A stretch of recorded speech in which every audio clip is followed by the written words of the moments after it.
Bonjour, bienvenue dans ce webinaire. Nous sommes pour 1 heure ensemble sur la thématique du pilotage du cash flow. Le programme est chargé ce matin, donc on ne va pas perdre beaucoup de temps et je sais que votre temps est précieux. Donc, je vous propose qu'on démarre immédiatement.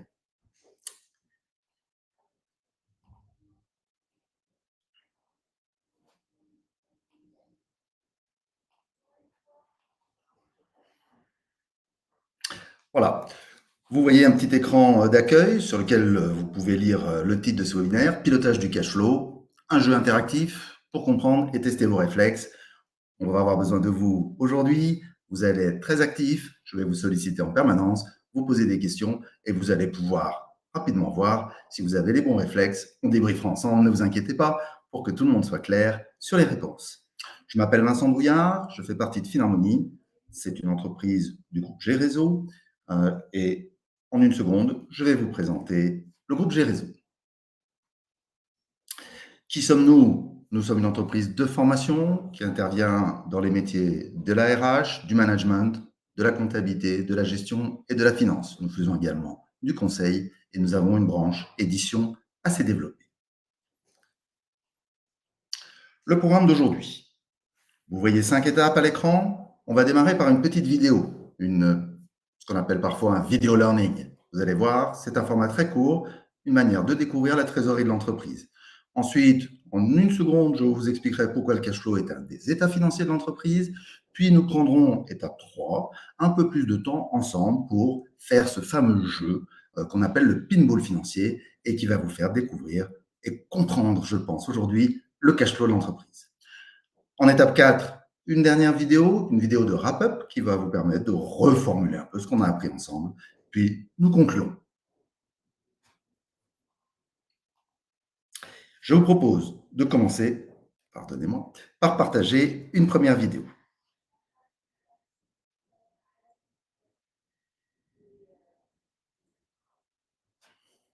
Je lance la vidéo, vous devez avoir le son, elle prend à peine quelques minutes, soyez attentifs.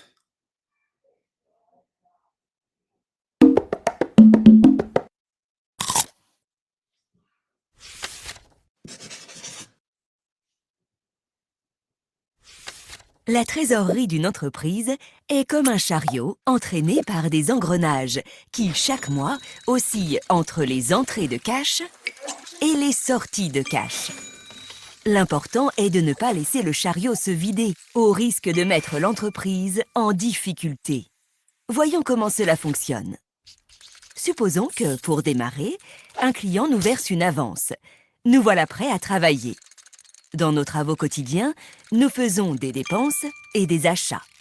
Et on peut imaginer que les dettes fournisseurs correspondantes tournent autour d'une roue pendant que le fournisseur attend son argent. Plus tard, à une date appelée échéance, le fournisseur est payé. À ce moment, du cash sort de la trésorerie. On parle de cash out. En parallèle, la facturation sur les contrats génère des créances clients. Cette fois, c'est de l'argent qui nous est dû, et ce n'est qu'à la fin du délai de règlement que nous en obtenons le paiement. Le cash qui rentre dans la trésorerie est appelé cash-in. Tous les mois, nous décaissons aussi les salaires et autres frais.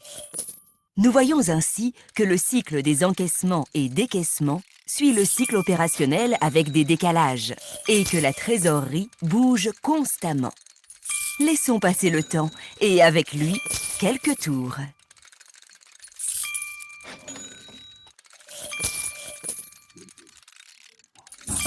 En fin de période, notre position de trésorerie s'est améliorée et la variation de la trésorerie est positive. Cette variation de la position de trésorerie s'appelle le cash flow, pour flux de cash en anglais. Voyons maintenant ce qui arrive quand les choses se passent moins bien. Imaginons d'abord que les conditions de règlement contractuel s'allongent, c'est-à-dire qu'un délai plus long s'écoule entre la créance client et son encaissement. L'engrenage des versements tourne moins vite et l'entreprise attend l'argent plus longtemps. Sur la même période, nous avons encaissé 2 fois moins d'argent. Très vite, notre trésorerie est presque vide.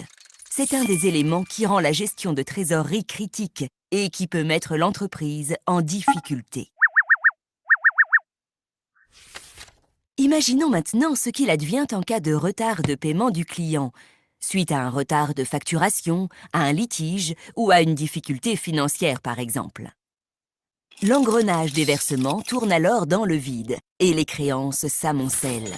Le niveau du cash dans notre chariot va rapidement diminuer, en créant potentiellement une impasse de trésorerie.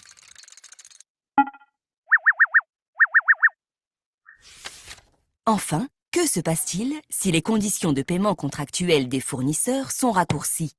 Un délai plus court s'écoule entre la facture fournisseur et son décaissement. La roue des décaissements prélève du cash plus fréquemment. Le fournisseur attend l'argent moins longtemps et sur la même période, nous avons décaissé 2 fois plus d'argent. Très vite également, notre trésorerie se vide. Encore un risque majeur pour la solvabilité de l'entreprise. Pour compléter notre vision des mouvements de trésorerie, n'oublions pas les investissements.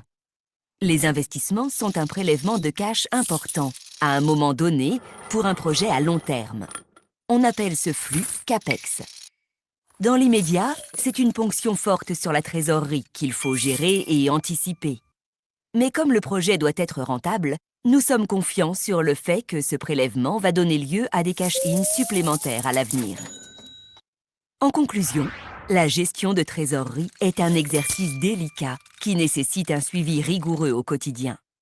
Et les opérationnels ont un impact direct, car ce sont eux qui déclenchent les mouvements de cash-in et de cash-out.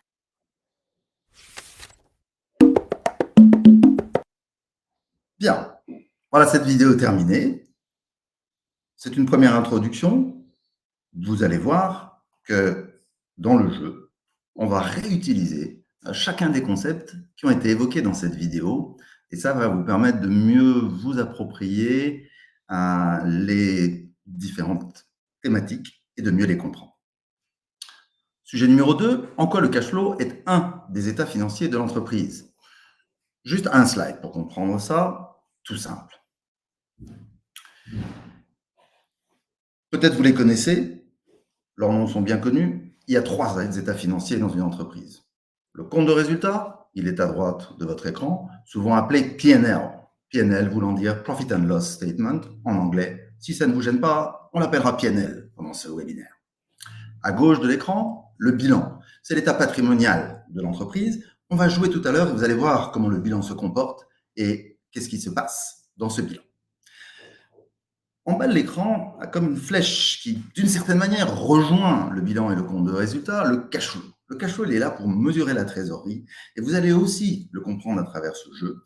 Comme le montre un peu ce schéma, le cash flow, il est un peu entre le bilan et le compte de résultat. Il est alimenté par les deux d'une certaine manière. Pour construire le cash flow, il faut actionner bilan et compte de résultat. Que dit ce slide? Chaque décision et action que vous prenez, que prennent les opérationnels dans une entreprise au quotidien, se traduisent ont un impact sur ces 3 états financiers. Maintenant, on va faire le jeu et vous allez comprendre en quoi ces décisions et actions vont impacter les états financiers, bilan, compte de résultat et le fameux cash flow ou tableau des flux de trésorerie en anglais à nouveau. Désolé pour les anglicismes, mais le mot cash flow est tellement populaire dans l'entreprise aujourd'hui que je l'appellerai le cash flow.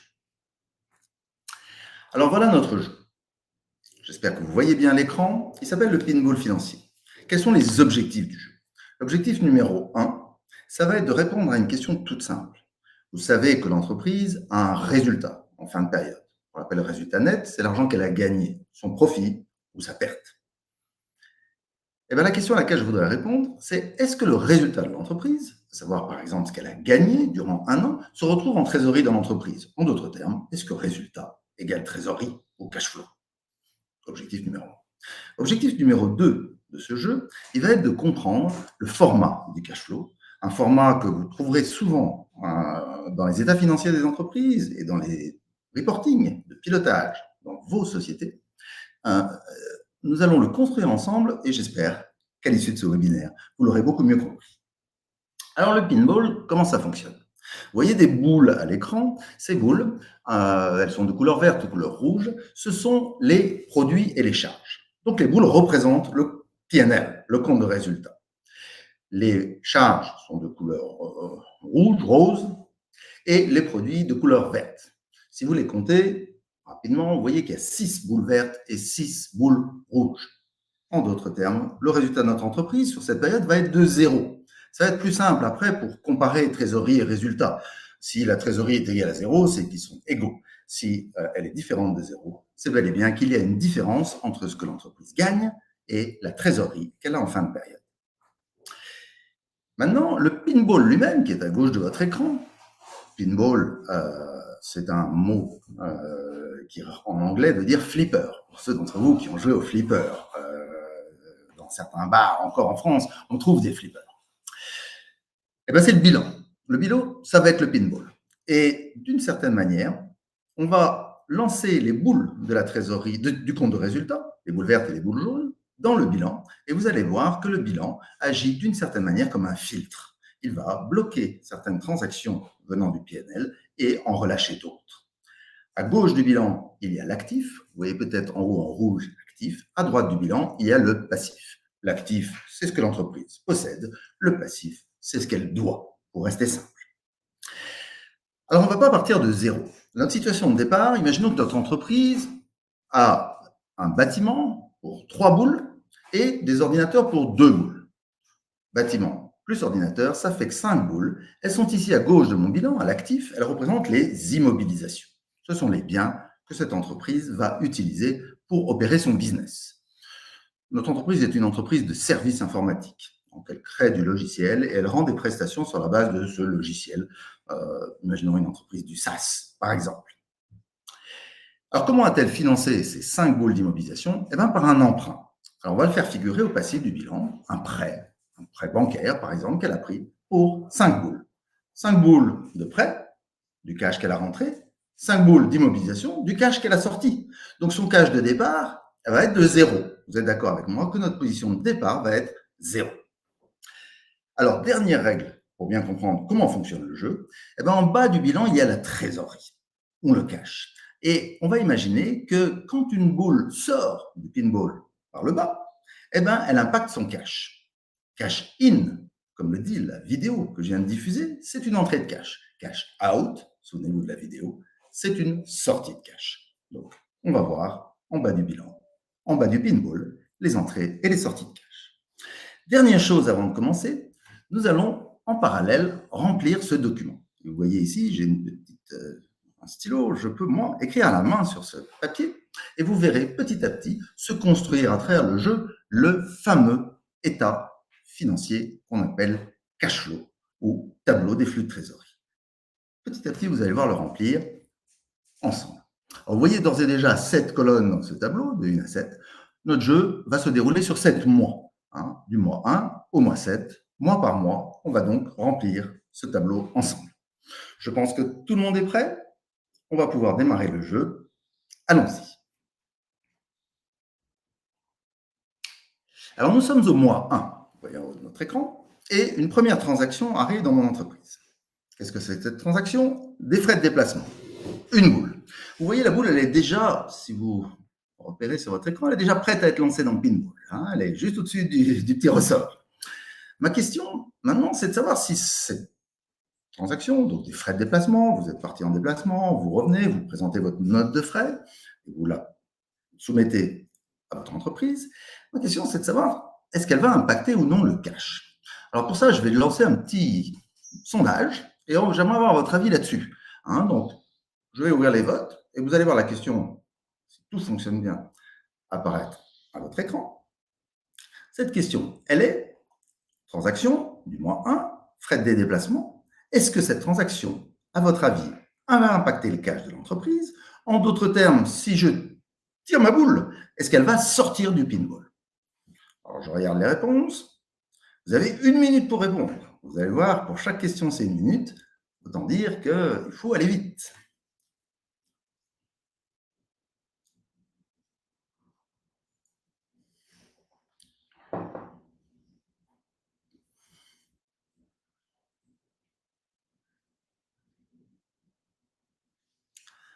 Bien.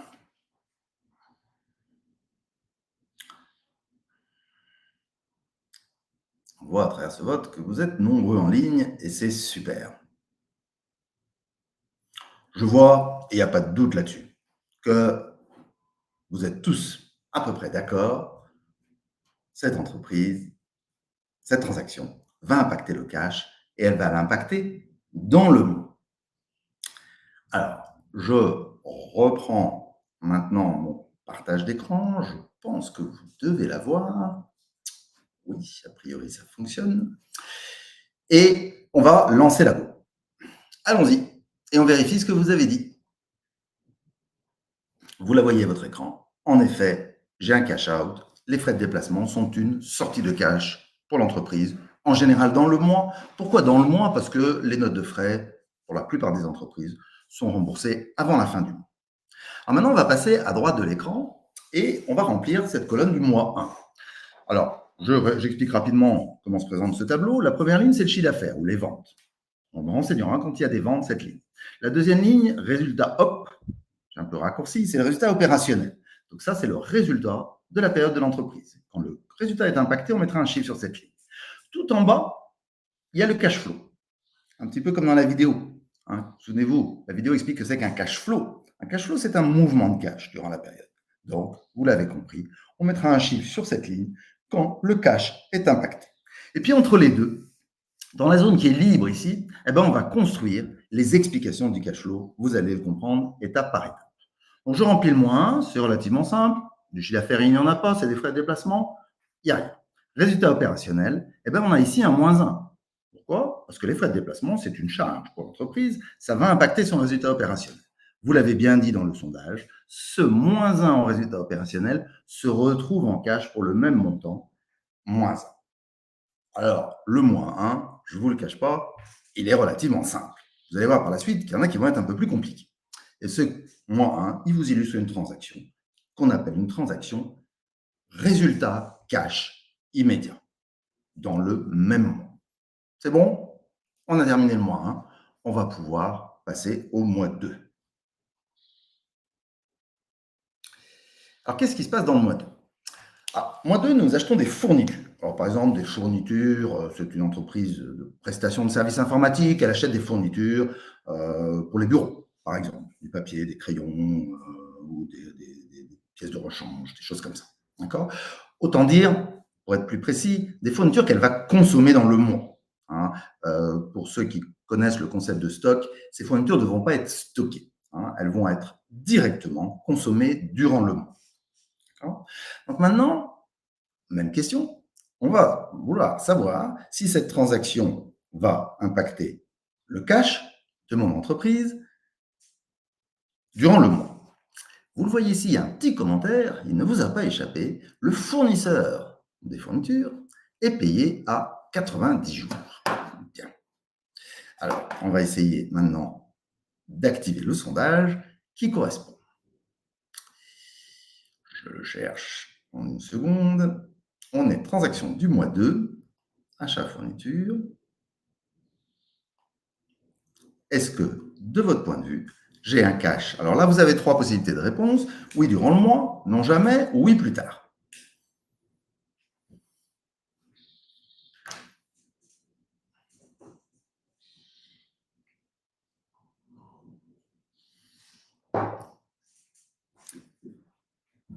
C'est pas trop compliqué, les questions. Et on sait que c'est le retour de vacances, donc on n'a pas voulu vous mettre trop la pression ce matin. Je vous laisse un petit peu de temps pour répondre, pour ceux qui ont besoin d'un petit peu plus de temps. Au bout d'1 minute, le sondage va se fermer de toute façon, donc on va le laisser aller jusqu'au bout. Et je vois, pas de surprise non plus, que vous répondez, en tout cas pour une immense majorité d'entre vous, certes, ça va impacter le cash, mais plus tard. Ça veut dire pas durant le mois 2. Hein. Donc ça, c'est très important, pas durant le mois 2. Ok. On lance la boule, on regarde ce qui se passe, c'est parti. Vous le voyez, elle est bloquée par mon pinball, la boule. Elle va donc ne pas aller impacter le cash, et elle est revenue se positionner à droite du bilan, au passif, donc dans les dettes, dans ce que je dois, dans les comptes fournisseurs. Les comptes fournisseurs sont là pour tracer ce que je dois. Cette boule, je la dois à mon fournisseur. Vous l'avez compris, elle ne va pas rester éternellement bloquée là, la boule. On y reviendra un petit peu plus tard, si vous voulez bien. Pour l'instant, on va les laisser ici et on va remplir ensemble la colonne du mois 2. Je reprends mon crayon. Est-ce que c'est du chiffre d'affaires? Non. Donc, j'ai toujours 0 en chiffre d'affaires. Est-ce que c'est du résultat opérationnel? Ça, c'est une question importante. Si vous avez noté, j'ai dit, nous allons les consommer durant le mois, ces fournitures. Et parce que nous allons les consommer durant le mois, elles vont impacter le résultat opérationnel durant le mois de la consommation. C'est un principe comptable fondamental qui fait du sens d'une certaine manière. On a la charge au moment où on consomme. Donc, j'ai ici un moins 1. Or, vous l'avez tous dit dans le sondage, et on est bien d'accord, ici, c'est 0. Je mets 0. Donc, on a un petit problème. Moins 1 en résultat opérationnel, 0 en cash. Il y a un écart entre résultat opérationnel et cash. Il va donc falloir le régler, cet écart. Alors, comment on va le régler? Eh bien, on va créer une ligne dans notre tableau. Cette ligne, je vais l'écrire ici. Et je vais mettre ici les fameux comptes fournisseurs. Alors, il y a un delta ici. Delta veut dire variation. Vous savez que delta est un mot qu'on utilise souvent pour traduire une variation. Et je vais dire que j'ai ici une variation des comptes fournisseurs.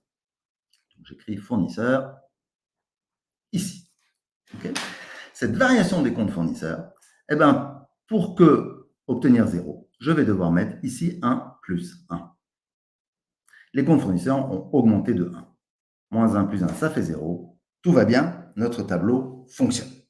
J'espère que vous êtes avec moi pour l'instant. Nous venons de faire une des premières transactions un petit peu difficiles. Une transaction qui impacte le résultat, mais qui n'impacte pas le cash. Elle a été bloquée dans le pinball, vous l'avez vu? Et bien dans mon tableau, d'une certaine manière, je la bloque aussi. Je fais une variation des comptes fournisseurs de 1. C'est parfait? On peut continuer. Moins 3. Alors, moins 3, quelle est la transaction? Les salaires. Paiement des salaires, bonne nouvelle, 2 boules. C'est cher les salaires. Elles sont prêtes dans mon pinball. Même chose, vous avez compris la logique. Alors, on va aller un peu vite, mais je vous laisse quand même réfléchir à cette question-là, parce que ce n'est pas forcément une question aussi évidente. Ces salaires, est-ce qu'ils vont impacter le cash durant le mois? Maintenant que vous connaissez le principe, je lance le vote et c'est parti. Vous avez oui durant le mois, oui le mois suivant et non jamais.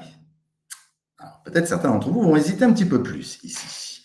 Je laisse le temps de répondre et on débriefe ça ensemble dans quelques secondes.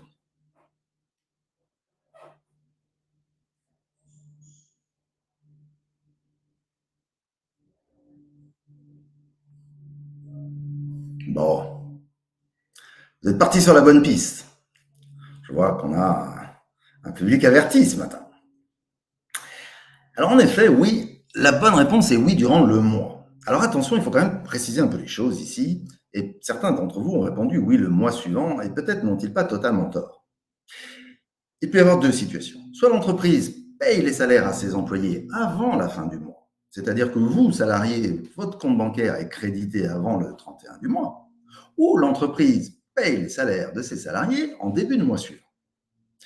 Imaginons que c'est les entreprises, on va dire, les meilleures, en tout cas meilleures pour leurs employés, qui payent leur salaire avant la fin du mois. C'est le cas de la majorité des entreprises.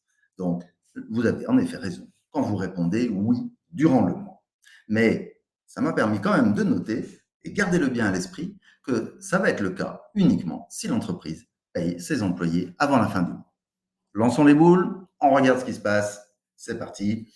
Pas trop de surprises, c'est durant le mois. Vous avez compris le principe? Je remplis la colonne du mois 3, toujours pas de chiffre d'affaires. Résultat opérationnel, je pense que vous n'en doutez pas, les salaires sont une charge de la période, j'ai donc moins 2. Cash du mois, moins 2. Alors en effet, le mois 3, vous regardez, il ressemble bizarrement au moins 1. En effet, et c'est le cas. Le mois 3, c'est paiement des salaires, comme le mois 1, frais de déplacement, sont deux illustrations de transactions qui vont impacter en parallèle et simultanément le résultat et le cash. C'était pour vous en illustrer plusieurs que nous avons fait ça. Sachez qu'il y en a pas mal dans l'entreprise. Maintenant, à partir de maintenant, toutes les transactions qu'on va regarder ensemble n'impactent pas en parallèle le résultat et le cash. Ça va nous permettre d'approfondir certaines situations un petit peu particulières. Je passe au mois suivant. Facture vente. 3 boules, prestation de service. Donc, on a rendu des prestations de service pour 3 boules. Attention, nos clients nous payent à 90 jours. Qu'est-ce qui va se passer? Je lance le petit sondage. C'est parti. Alors, vous avez oui durant le mois, oui plus tard, non jamais.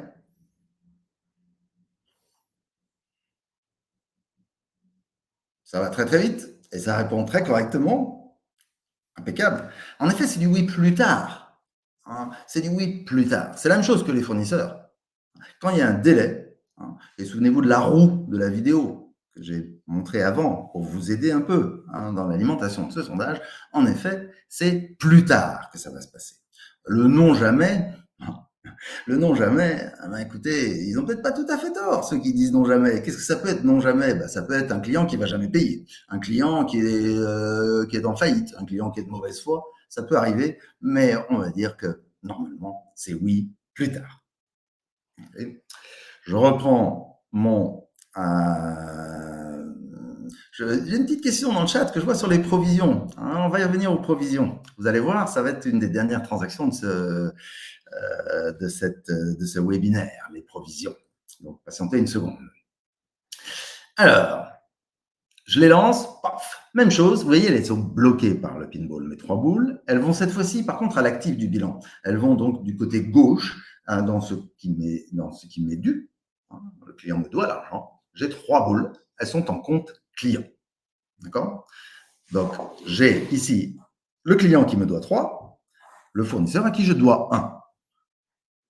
La mécanique est toujours la même. Et on a maintenant un peu l'habitude de la dérouler. On va remplir la colonne du mois 4. Alors là, facture vente, j'ai du chiffre d'affaires. J'ai 3 de chiffre d'affaires. D'accord? Ces ventes, c'est une prestation de service, vont impacter le résultat opérationnel. Ce n'est pas une surprise, je le pense, c'est un produit d'exploitation. J'ai donc un effet positif sur le résultat opérationnel de ces 3. Ces 3 de chiffre d'affaires impactent le résultat opérationnel à hauteur de 3. Ici, j'ai 0, comme tout à l'heure. Même problème, écart entre résultat et cash. Il faut que je trouve une solution à cet écart. Eh bien, j'ai un deuxième delta.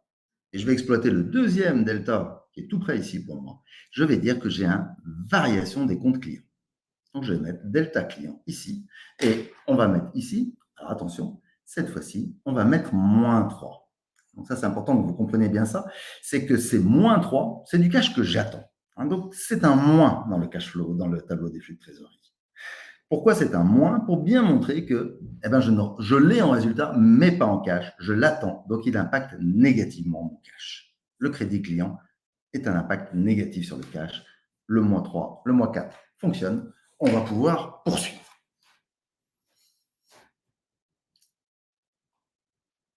Mois 5. Allons-y. Quelle est la transaction? Il y a déjà 3 mois qui se sont écoulés. Il est temps de payer le fournisseur. Donc, mes achats de fourniture, je dois payer le fournisseur une boule. Alors là, attention, c'est une transaction aussi. Je vais régler l'argent que je dois au fournisseur. J'aimerais avoir votre avis là-dessus sur une première question. Attention, ici, la question est un petit peu différente. Est-ce que ce paiement du fournisseur va impacter le compte de résultat? Est-ce que c'est un produit ou une charge? En d'autres termes, est-ce que je dois tirer une autre boule? Cette question, je peux la reformuler d'une autre manière. C'est est-ce que je dois tirer une autre boule? Répondez-moi à cette question. Donc, je suis transaction du mois 5, fournisseur. Est-ce que j'ai un impact au compte de résultat, oui ou non? Est-ce que je dois, en d'autres termes, retirer une boule?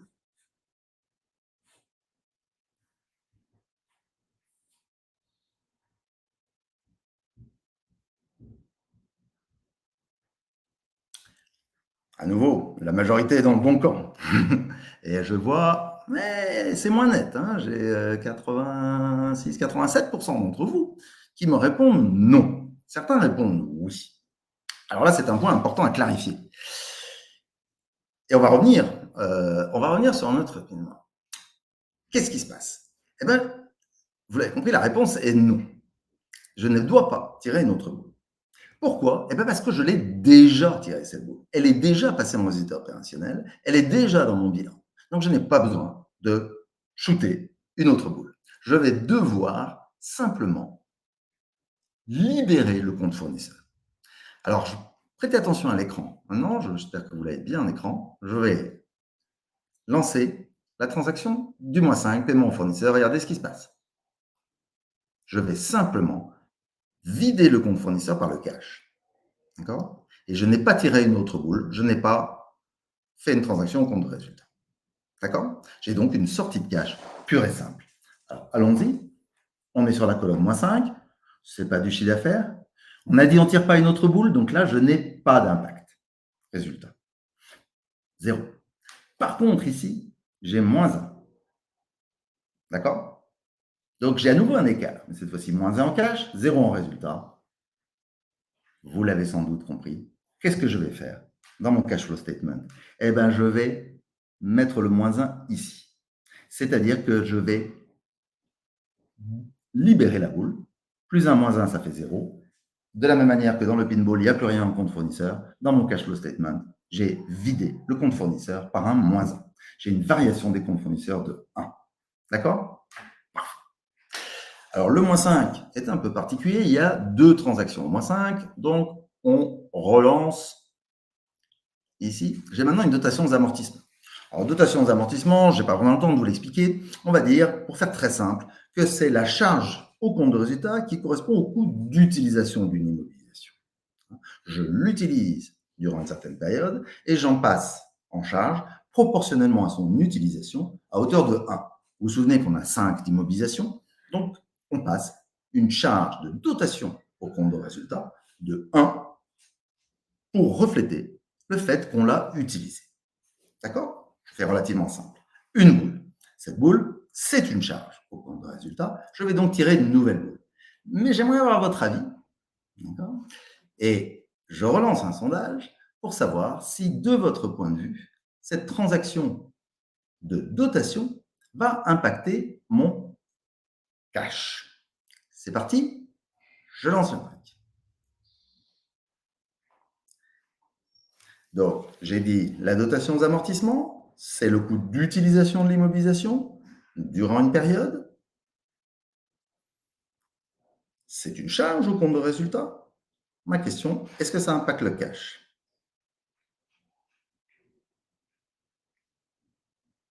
Vous êtes au top. Vous êtes au top. Du moins pour l'immense majorité d'entre vous, et vous répondez, en effet, ça n'impacte pas le cash. Alors pourquoi ça n'impacte pas le cash? Il faut que je l'explique, au moins pour ceux qui ont répondu oui. Eh bien parce que le cash, il a déjà été impacté au moment où j'ai fait l'acquisition de l'immobilisation. Quand j'achète un ordinateur, on achète des ordinateurs, j'ai sorti le cash. Mais ça, c'était peut-être l'année précédente, ou il y a 2 ans, peu importe. D'accord? Quand j'utilise l'immobilisation, je passe en charge la dotation, mais je n'impacte pas à nouveau mon cash. Donc la réponse est correcte, je n'impacte pas le cash. On va donc aller dans notre pinball et voir ce qui se passe avec la dotation aux amortissements. C'est une charge, il y a une boule, où est-ce qu'elle va aller? Je vous laisse réfléchir 2 secondes. Et vous allez voir où elle va aller, on la suit, tac, tac, tac, elle va aller là. Elle va aller là, alors on l'a positionnée ici pour montrer qu'elle va réduire le montant des immobilisations. J'avais 5 d'immobilisation, -1 d'amortissement. Je vais dire que mes immobilisations nettes sont maintenant de 4. D'accord? 5 précédemment, -1 de dotation, 4 d'immobilisation nette. Elles vont réduire l'actif du bilan, réduire le montant des immobilisations au bilan. Je retourne sur mon tableau à droite. Vous suivez la gymnastique maintenant, hein, c'est un webinaire avec pas mal de gymnastique. Je reste dans le -5 puisqu'on est toujours au -5. Cette fois-ci, j'ai un résultat opérationnel, donc je mets un -1 ici pour bien traduire le fait que ma dotation aux amortissements impacte mon résultat. C'est une charge. Gardez bien ça à l'esprit. L'amortissement est une charge. Mais je ne change pas mon -1 ici parce que ça n'a pas impacté le cash. Donc, j'ai à nouveau créé un problème. Moins 1, ça fait moins 2. J'ai moins 1 ici, il y a un problème. Eh bien, je vais créer une nouvelle ligne dans ce tableau. Une ligne un peu difficile à comprendre. Et j'espère que vous allez aujourd'hui la comprendre. Cette ligne, elle s'appelle réintégration 1. Je ne l'écris pas réintégration, mais il faut comprendre qu'il s'agit d'une réintégration des amortissements. Et je vais l'appeler dotation. Je mets dot amort ici, d'accord? Je crée dotation amortissement. Comprenez bien que je suis en train d'annuler les dotations aux amortissements. C'est-à-dire que ce moins 1, je l'annule par un plus 1. Ce plus 1, comment le comprendre? Eh bien, il est en train de dire exactement ce que j'ai expliqué à l'instant. Il est en train de dire, attention, c'est du résultat, mais pas du cash. Donc, on met un plus 1. Vous allez avoir un plus 1 sur la ligne qui s'appelle dotation aux amortissements du cash flow.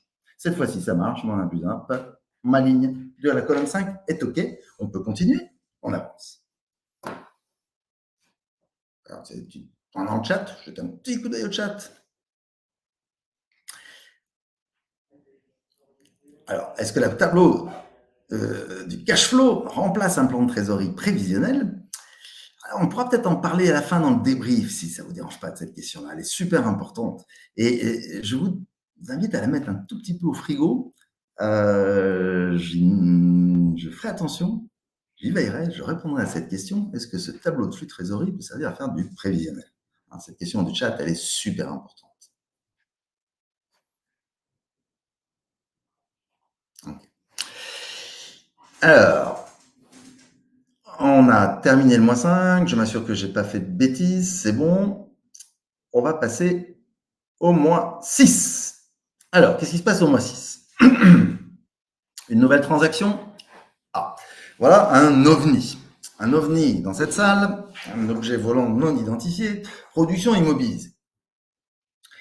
Alors, qu'est-ce que c'est que la production immobilisée? J'explique en 2 mots. Je vais essayer d'être super simple dans ce webinaire. On n'a pas le temps de rentrer dans des explications très théoriques. Une entreprise peut soit faire l'achat d'une immobilisation, l'acheter à un fournisseur, à un tiers, soit la produire elle-même. Quand elle produit l'IMO elle-même, c'est-à-dire que ce sont ses employés, le travail de ses employés, les heures passées, elle va dire qu'elle fait de la production immobilisée. Ça veut dire qu'en fait, elle va transformer le coût du travail ou de dépenses qu'elle a engagé en immobilisation. On a dit qu'on était une entreprise de prestations informatiques, SaaS par exemple, qui fait de la prestation logicielle. Eh bien, imaginons que les employés qu'on a payés tout à l'heure pour 2 boules, vous vous en souvenez, 2 de salaire, et les fournitures qu'ils ont utilisées pour 1 boule, eh bien, ce travail-là, c'est du temps passé à créer un logiciel. Et sur la base de ce logiciel, plus tard, cette entreprise va rendre des services et gagner sa vie. Elle crée une immobilisation qui est un logiciel. Un logiciel peut être une immobilisation, c'est ce qu'on appelle une immobilisation incorporelle, pour ceux qui connaissent, et qu'elle l'a créée par elle-même. Alors, c'est pour ça que c'est un plus. Pourquoi c'est un plus 3? Eh bien, parce que ce plus 3, il traduit le fait que le moins 2 et le moins 1, en fait, je veux les annuler en résultat pour dire que je vais les immobiliser. En d'autres termes, je les passerai en résultat plus tard lorsque je vais utiliser ce logiciel, lorsque je vais faire l'amortissement de ce logiciel. Donc, ça fait le lien avec l'histoire des IMO de tout à l'heure. Je crée une IMO, aujourd'hui, ce n'est pas du résultat, donc je passe un plus pour neutraliser l'impact des charges correspondantes, des coûts que j'ai engagés pour créer ce logiciel, et je crée une IMO à hauteur de 3. D'accord? Donc, qu'est-ce qu'elles vont devenir, ces 3 boules? Eh bien, lançons-les ensemble pour voir où elles vont aller. Est-ce qu'elles vont impacter le cash? On peut peut-être lancer un petit sondage. Allez, vous aimez les sondages, je dois en avoir un là-dessus. Est-ce qu'à votre avis, elle va impacter le cash, cette transaction du mois 6? Est-ce que je l'ai? Non. Non, bah écoutez, tant pis. Je ne vais pas créer de sondage là-dessus. Mais je l'ai un peu dit d'ores et déjà.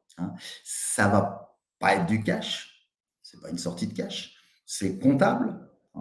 Regardons ce qui va se passer. Ces 3 boules, qu'est-ce qu'elles vont faire? Je les lance. 1, je crée une IMO. 2, je crée une IMO. 3, je crée une IMO. Elles vont donc aller en immobilisation, augmenter le montant de mon actif immobilisé. D'accord? Je vous propose que l'on traduise dans la colonne du mois 6 la transaction que je viens d'expliquer. Alors, c'est un revenu, c'est vert, couleur verte, hein, c'est un plus 3, mais ce n'est pas du chiffre d'affaires. Ça, c'est important de bien comprendre ça. Hein. Le chiffre d'affaires, ce n'est pas l'ensemble des revenus de l'entreprise. Le chiffre d'affaires, c'est les revenus de l'entreprise qui correspondent à son activité principale. Si elle vend de la prestation informatique, c'est du chiffre d'affaires. Mais là, elle a un revenu qui n'est pas du chiffre d'affaires. Gardez bien ça à l'esprit. Le chiffre d'affaires, ce n'est que les revenus qui correspondent à l'activité principale, à mon job. Okay? Là, ce n'est pas mon job de produire des IMO. Mon job, c'est de rendre des services sur la base des logiciels. D'accord? Par contre, en résultat, je vais en effet passer un plus 3. Hein, on a bien tiré 3 boules, donc on a un plus 3. Et ce plus 3, alors je vais l'entourer pour que vous compreniez bien, ce plus 3 que j'ai mis ici, il correspond, je l'ai dit, à ce moins 1 et moins 2. Donc la somme, ça fait 0. Vous voyez, hein, si je fais la somme de tout ça, ça fait 0. Moins 1, moins 2, plus 3. Donc j'ai en fait neutralisé l'impact résultat de cette charge. Je le passerai en charge plus tard, lorsque je vais mettre en service ce logiciel, lorsque je vais commencer à l'utiliser, et je ferai un amortissement de ce logiciel. D'accord? Ce plus 3, est-ce qu'il impacte le cash? Non. Donc ici, je mets 0. D'accord? J'ai rien. J'ai créé un problème. Plus 3, 0. Ça ne matche pas. Et bien là, je vais utiliser une autre ligne. Petit à petit, vous le voyez se remplir, hein, ce tableau de flux de trésorerie ou ce cash flow. Je vais utiliser une autre ligne que vous voyez dans tous les cash flows et qui s'appelle souvent investissement ou CAPEX. Je vais l'appeler investissement. Je mets invest, je n'ai pas beaucoup de place, pour investissement. Cette entreprise a fait un investissement de 3. D'accord? Nouvelle immobilisation, c'est ce qu'on appelle un investissement. Et ce 3, eh ben, c'est du moins. Donc ici, j'ai plus 3, moins 3, ça fait 0, ça match. J'ai indiqué le fait que j'ai investi pour 3. Parfait, parfait, parfait. Je pense qu'on est sur la bonne lancée.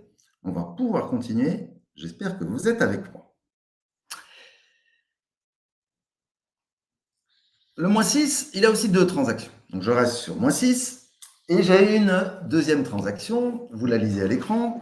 Échéance de remboursement du prêt. Vous vous souvenez qu'on a fait un emprunt pour 5 boules. Eh bien, il y a une boule qui vient à échéance. C'est un remboursement, par exemple, sur 5 ans. Et ce mois-ci, je dois rembourser 1 sur ce prêt. 1 sur 5. Alors, bon, à nouveau, on a une transaction intéressante. Alors, échéance de remboursement du prêt, je vais vous poser la question suivante. À votre avis, est-ce que c'est un impact compte de résultat? Est-ce que le remboursement de mon prêt, remboursement du capital, hein, c'est le capital, constitue un impact au compte de résultat? Est-ce que c'est une charge ou pas? Là, on rentre dans des questions qui sont un tout petit peu plus difficiles et j'espère que vous allez trouver la bonne réponse.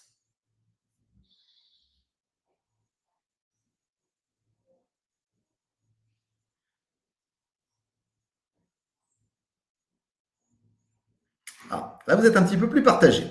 Bon, les 3/4 d'entre vous, quand même, disent, 3/4 à peu près, disent non. Là, ça se rééquilibre un peu. On est à 60-40. Il y a du oui, il y a du non. Alors, à nouveau, ce n'est pas une formation approfondie à la comptabilité, mais vous allez voir qu'en très peu de temps, vous allez comprendre beaucoup de choses aujourd'hui. Il y a 2 choses. Autour d'un prêt, il y a 2 notions. Il y a le capital, comme quand vous empruntez pour acheter un studio, par exemple, vous remboursez le capital, et puis vous payez des intérêts. L'intérêt, c'est quelque part la rémunération de la banque qui vous a prêté. Les intérêts constituent une charge, c'est clair.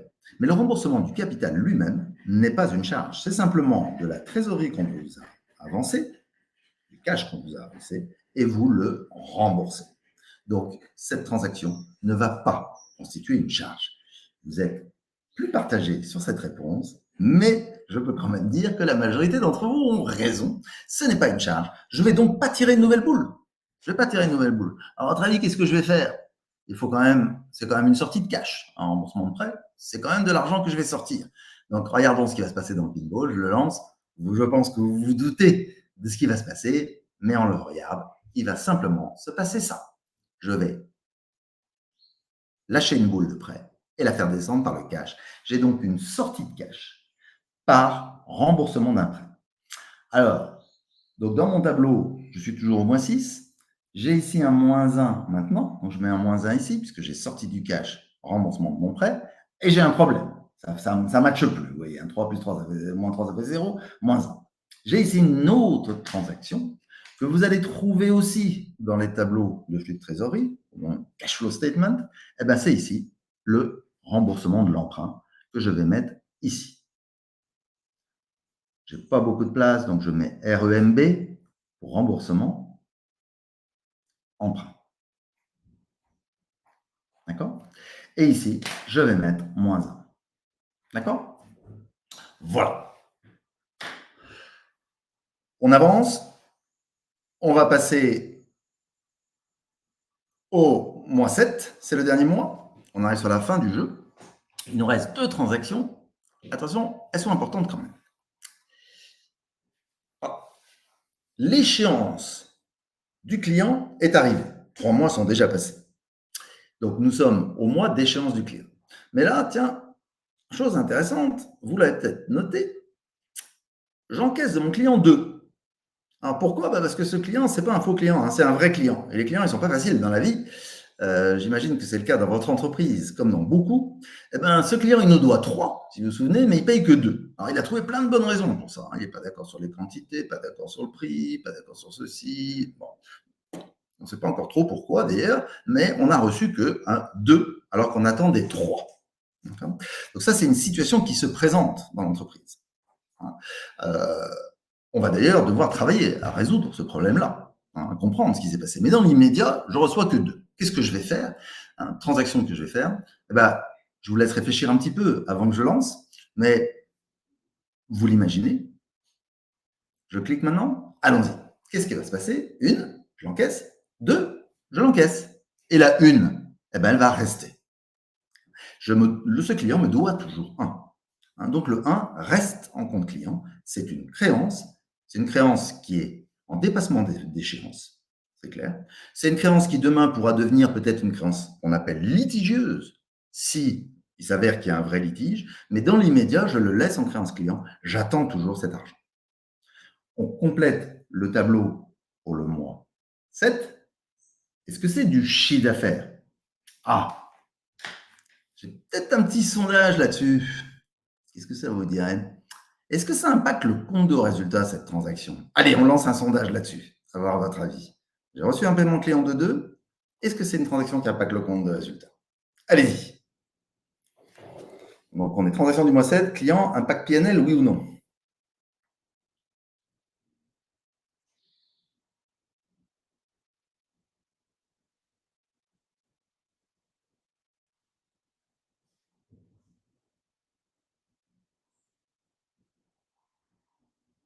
OK.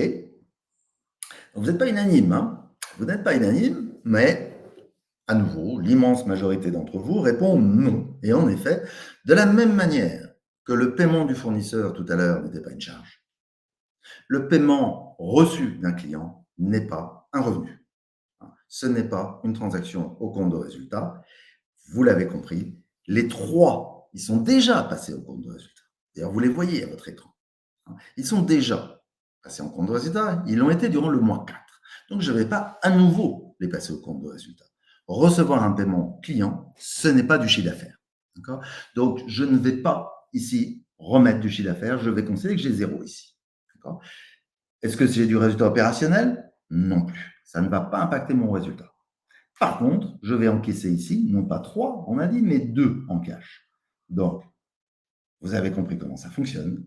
Je vais y aller directement. Les 2, je vais les retrouver ici, plus 2. Et vous voyez ici que j'attends 3, j'ai 2, il me reste 1. 3 moins 2, ça fait moins 1 ici. Ce moins 1 qui est ici, eh ben, il correspond très exactement à la boule que vous voyez à gauche de l'écran.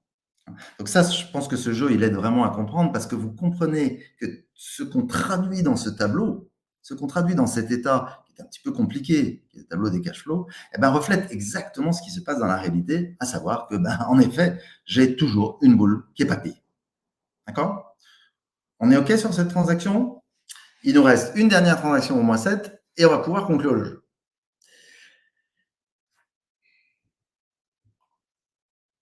Provision. L'un d'entre vous avait mis dans le chat provision. Qu'est-ce qui se passe en cas de provision? On a mis ici provision pour risques et charges. Par exemple, je ne sais pas, un litige avec un employé, un litige avec un fournisseur, un problème de propriété intellectuelle, peu importe. En tout cas, j'ai une charge que j'envisage d'avoir à l'avenir dont je pense qu'elle a une forte probabilité d'arriver. Et je vais constituer ce qu'on appelle une provision. Constituer une provision, c'est passer aujourd'hui en charge un événement probable, mais qui va intervenir dans le futur. D'accord? L'impact d'un événement qui va intervenir dans le futur. Okay. Donc, c'est une charge. Et c'est pour ça que j'ai une nouvelle boule. J'ai une dernière boule à tirer, d'ailleurs, vous le voyez. Est-ce que c'est du cash, à votre avis? Dernier sondage, et après on arrête les sondages, mais dernier sondage, question fondamentale. Est-ce que cette transaction du -7 client impacte le cash? Oui, non, allons-y. Je ne le vois pas. Tac, il doit être ouvert. Ça y est, vous l'avez. C'est votre dernier sondage. Dernière chance de faire un exploit. Vous voyez que vous avez 3 réponses possibles. Oui, durant le mois. Oui, sans doute plus tard. Non, jamais. Et pour l'instant, le public est très divisé sur la réponse. Donc, les jeux sont ouverts.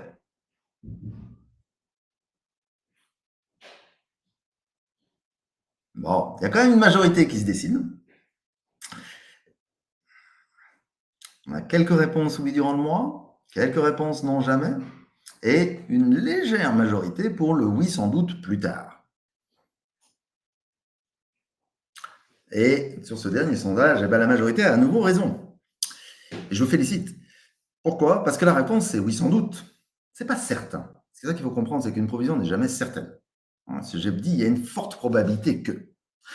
Mais si ça se concrétise, en effet, j'aurai une sortie de cash. La sortie de cash, elle n'est pas au moment où on fait la provision, elle est dans le futur. Elle est potentielle. Elle est à l'avenir. D'accord? Donc aujourd'hui, je ne vais pas impacter le cash de mon entreprise. C'est très caractéristique d'une provision. Une provision n'est pas un impact cash. D'accord? Donc on la lance, cette boule constitue une charge. Il n'y a pas de doute. On la lance, on regarde ce qui se passe. Tac, tac, tac. Vous le voyez ici. Elle va venir au passif du bilan. Vous n'êtes pas surpris que ça soit au passif. C'est ce que je dois. C'est une provision. Elle est vous voyez, dans le bilan, elle va se situer dans la zone qui est entre les prêts et les fournisseurs. Je ne rentre pas dans le détail du bilan, mais on va dire que là, elle est à peu près correctement positionnée. Et j'ai une boule ici qui va rester jusqu'à ce que justement l'événement se dénoue. Est-ce qu'il va arriver ou pas? Est-ce que je vais payer ou pas? Mais ça, on ne saura que plus tard. Donc, on conclut ici, et je reviens sur mon cash flow statement pour remplir et finaliser le -7. Chiffre d'affaires, c'en est pas. Résultat opérationnel, c'en est. Une provision, gardez-le en tête, c'est une charge. C'est l'impact, je le passe aujourd'hui. C'est d'une certaine manière une mauvaise nouvelle du futur dont je prends l'impact en résultat aujourd'hui pour des raisons de prudence, de transparence et de prudence. Donc, je la passe en charge aujourd'hui, mais elle n'impacte pas le cash, donc je ne touche pas mon 2 ici. Vous avez une dernière ligne à impacter. Alors là, il faut que je trouve une ligne. Et je n'ai pas le droit d'en créer une nouvelle. Donc, sachez-le, on va la mettre sur cette même ligne ici, avec les amortissements. D'accord. Et du coup, ici, ça va être dotation aux amortissements et provision. D'accord. De la même manière, en fait, on les met ensemble, amortissement et provision. Pourquoi? Parce que c'est deux cousins, ils sont assez proches. On l'a dit tout à l'heure, l'amortissement, c'est une charge, mais pas du cash, parce que le cash a été dépensé avant, vous vous en souvenez, au moment où j'ai acquis l'immobilisation. La provision, c'est une charge aussi, mais qui n'est pas du cash, parce que le cash sera dépensé après. Mais les deux, d'une certaine manière, ont cette caractéristique commune d'être des charges qui n'impactent pas le cash durant la période. Donc, c'est pour ça qu'on les met ensemble, plus 1, plus 1. On a terminé notre tableau du cash flow. Qu'est-ce qu'on va faire maintenant? Eh bien, écoutez, je vous propose qu'on fasse le total et qu'on vérifie où est notre position de cash. Alors, la position de cash, peut-être certains d'entre vous ont compté les boules. Ceux qui ont compté les boules, ils ont compté ça. Ils ont compté qu'on a, si vous vous en souvenez, encaissé 2 boules vertes, sorti 4 boules rouges et une boule blanche qui était l'emprunt. Donc, j'en ai 5 en sortie, 2 en entrée, donc on est à -3. Ça, c'est le comptage des boules. D'accord? Ce que j'aimerais faire avec vous maintenant, c'est regarder ce que donne le tableau. Alors, je fais un tout petit peu marche arrière et je reviens sur mon tableau. Et on va faire le total ensemble. Résultat opérationnel, alors on connaît déjà le résultat, vous pouvez le vérifier si vous voulez, mais j'avais 6 boules rouges, 6 boules vertes, il est de 0. Je le barre pour bien montrer que c'est un 0. 0. Dotation et amortissement ici, ça fait +2. Vous êtes d'accord avec moi? Ici, ça fait 0. Ça fait -1. D'accord? Ça fait -3. Et là, j'ai -1. Allons-y. Ça fait -5, +2. J'ai bel et bien -3. Vous voyez qu'on retrouve dans le tableau, -3, le comptage des boules que j'ai montré à l'instant. On peut le vérifier aussi pour ceux d'entre vous qui veulent le faire. On peut vérifier en colonne. Ça, -1, -3, -4, -5, +2, ça fait -3. Donc, en effet, en ligne et en colonne, ça fonctionne. J'ai bel et bien un cash flow de -3 sur la période. Alors, ce cash flow, c'est la variation du cash de mon entreprise. Et on va l'appeler le net cash flow, ou cash flow net de l'entreprise. OK? Net cash flow, -3. Il nous reste à conclure, et ça tombe bien parce que nous arrivons sur la fin de ce webinaire. Qu'est-ce que c'est les conclusions? La conclusion numéro 1, le résultat n'est pas égal au cash. Vous voyez, j'ai 0 de résultat, -3 de cash. Ils sont différents. Conclusion numéro 2, il y a des sources d'écart entre résultat et cash. Et les sources d'écart, elles sont très simples. Je vais les noter ici. Vous pouvez les retenir à l'issue de ce webinaire. Vous les retrouvez dans toutes les entreprises, tous les cash flow statements. C'est toujours les mêmes. La première, c'est le fait qu'il y a des dotations, amortissements et provisions qui sont des charges, des produits dits non cash. La deuxième, c'est les variations des délais de paiement, clients, fournisseurs et ici stock. Je rajoute stock, qui constitue ce qu'on appelle la variation du BFR, pour ceux d'entre vous qui connaissent le BFR. La somme de ces trois, c'est ce qu'on va appeler le BFR. Il n'y avait pas de stock dans mon pinball, mais s'il y avait eu du stock, j'aurais eu ici des montants de variation de stock. Donc ça, c'est la deuxième raison. La troisième, c'est que l'entreprise fait des investissements qui ne sont pas au compte de résultat, mais qui impactent le cash. Souvenez-vous de la grue de la vidéo. C'est la grue qui venait ponctionner du cash. C'est ça. Ma grue, elle est là. -3. Si j'arrête ici, vous voyez, j'ai fait un sous-total, eh bien, je suis sur un indicateur qui est très connu, qui s'appelle le free cash flow. Free cash flow, c'est ça. Il est ici. C'est le sous-total ici. D'accord ? En dessous, il y a d'autres éléments d'écart entre résultat et cash. Ici, c'est les résumés 4. Ce sont des éléments qui sont essentiellement financiers. Remboursement d'emprunts, paiement de dividendes, augmentation de capital, etc. Ces éléments-là sont le quatrième élément en réconciliation entre résultat et cash et ils donnent le net cash flow. D'accord ? Alors, pourquoi free cash flow et net cash flow? Pourquoi on crée deux indicateurs? Eh bien, tout simplement parce que toute cette zone ici, elle est, souvenez-vous à nouveau de la vidéo, elle est sous responsabilité des opérationnels. Ça, c'est le cash des opérationnels. D'accord ? Géré par les opérationnels sous leur responsabilité. Tout ce qui est en dessous, c'est plutôt la direction financière qui s'en charge. Direction générale, direction financière, ce sont des sujets plutôt liés au financement de l'entreprise. La somme des deux donne la variation de la trésorerie de l'entreprise, -3. OK ? Nous arrivons sur la fin de ce webinaire. Vous avez, je l'espère, appris pas mal de choses aujourd'hui. Vous avez, si je résume, compris que résultat n'est pas égal au cash, compris le tableau des flux de trésorerie. Et puisqu'il nous reste peu de temps, je vous réponds à la question qui était dans le chat et qui était fondamentale, qui était celle relative aux prévisions. Eh bien oui, ma réponse est oui. Quand on fait la prévision de trésorerie d'une entreprise, eh bien on va construire exactement le même tableau. Ça veut dire qu'on va en fait travailler ces lignes-là. On va prévoir son chiffre d'affaires, on va prévoir son résultat opérationnel. On sait prévoir les dotations aux amortissements. On sait prévoir le BFR. C'est-à-dire qu'on sait prévoir les comptes fournisseurs, les comptes clients, les stocks. On utilise des méthodes de prévision pour les prévoir. On sait bien sûr prévoir l'investissement. Donc, on sait prévoir le free cash flow et prévoir le financement. Donc, ce format de cash flow qu'on appelle le cash flow méthode indirecte, pour ceux qui connaissent, c'est un format qui est utile pour le passé, pour pour comprendre ce qui s'est passé, mais qui est aussi très utile pour l'avenir, pour prévoir le cash et faire un budget de cash à 1 an ou une prévision de cash sur un horizon plus lointain, voire des prévisions de trésorerie sur des horizons plus courts. Voilà. Eh bien, écoutez, je vous remercie infiniment. C'était un plaisir d'être avec vous aujourd'hui. J'espère que ça l'a été aussi pour vous. Et nous allons maintenant clôturer dans les temps prévus ce webinaire en vous souhaitant une excellente continuation dans votre travail et une bonne reprise en cette rentrée pour ceux qui reprennent le travail aujourd'hui, ce qui était le cas pour moi. Merci à tous et bonne chance pour la suite.